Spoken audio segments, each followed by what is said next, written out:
Ils ont perdu ma trace. J'ai pu respirer un moment. Qu'importe d'ailleurs que ces alguazils parviennent à m'arrêter. Le sacrifice de ma vie est fait. Je ne puis être heureux. À quoi bon traîner plus longtemps une existence misérable? Je n'ignore pas le prochain mariage de Doña Béatrix. Si je meurs avant, je n'aurai pas du moins à supporter la cruelle pensée qu'elle appartient à un autre. Pourquoi l'ai-je rencontré sur mon chemin? Pourquoi ai-je aperçu pour la première fois ces traits divins, à travers les grilles du cœur, dans ce couvent de Burgos? Burgos. J'ai trop oublié que je ne suis qu'un officier de fortune. Quelle folie à moi, qui n'ai que la cape et l'épée, d'aimer une noble et riche héritière. En ce moment, des alguacils passent sur la colline, au fond. Musique à l'orchestre. Don Gaspard se cache derrière un arbre.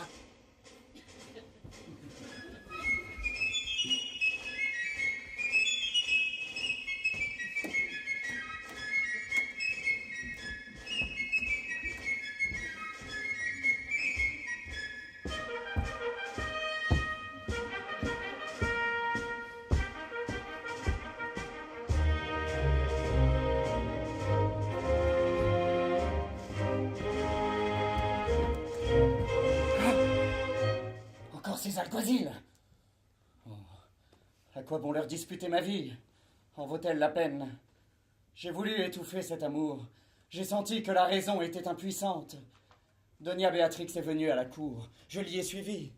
Si je pénétrais dans le parc d'Aranjuez, si je me suis mêlé à la chasse royale, c'est toujours poussé par le désir ardent de l'apercevoir. Ne fût-ce qu'un instant. C'est mon seul bonheur.